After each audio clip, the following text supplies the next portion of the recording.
Journalism and news have completely transformed over to the digital age today. Most journalists use social media now for breaking news updates, and they're able to adapt their stories over so many platforms. Journalists have more opportunities now, more than ever, to advertise their products online and on social media. But there can be some lack of professionalism and reliability when it comes to what they are reporting and how they're advertising, and if it's all proven to be ethical. TikTok is just one of many growing social media apps that's used by so many different age groups around the world. And like most apps, there are negative and positive effects of this app, so let's get into them. First, on a positive note, TikTok has so many content creators. There's just millions of them.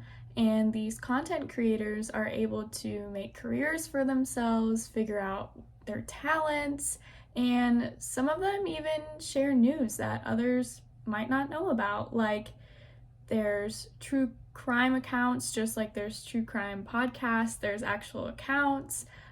There's celebrity news accounts that discuss everything from, in the true crime accounts, there's cold cases that people may not know about or have forgotten about, and there's new evidence that came out, so people are sharing that or reminding people of what happened. Or there's the celebrity news accounts who go into full detail of why Harry Styles and Olivia Wilde broke up. And some of them are just really crazy. And so that's positive because people are into that. So they like it. That's what they want to watch. But there's always a negative side. So the negative side of things is some of the advertising that takes place on TikTok. So according to an Age article in 2020 by Clement, TikTok's age group varies from kids who are between the ages of 10 to 19 that make up 32% of the app, and then 20 to 29-year-olds who make up 29% of the rest of the app.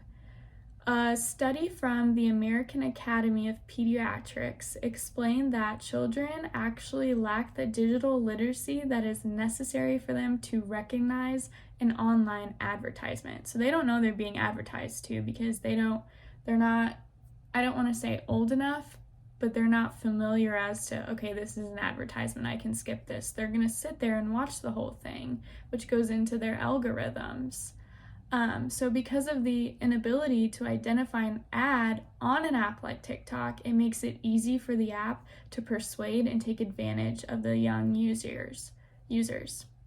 While school-aged users might be able to recognize an ad, they are, quote, often not able to resist it when it is embedded within trusted social networks or encouraged by celebrity influencers.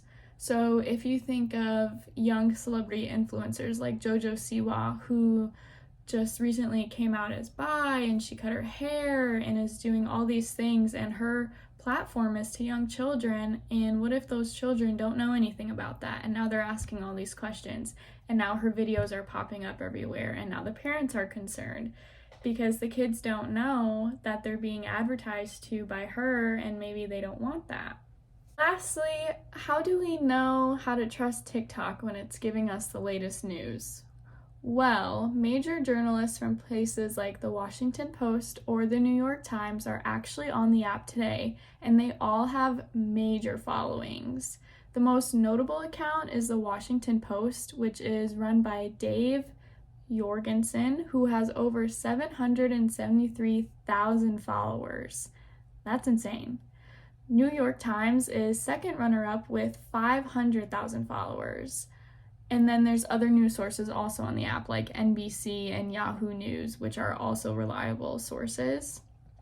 Though it may be the trendy thing for news outlets to be on this app, journalists have actually been criticized for their trust and credibility because they're using this app and because there's so much backlash with TikTok and data control and the Chinese government, but these mainstream news outlets are using the app, so it has to be reliable, right? Just because the major news outlets are on this app doesn't mean you can't head over to the WashingtonPost.com to fact check them to make sure what news they're saying isn't just clickbait or fake news, that the story itself is actually happening and reliable. So whether you're using the app to get your daily fix of true crime or catch up on the latest celebrity news, just be aware of the actual news sources like the Washington Post who are actively posting, and just remember to give their stories a fact check by looking at websites like allsides.com, where you can really get a good glimpse into how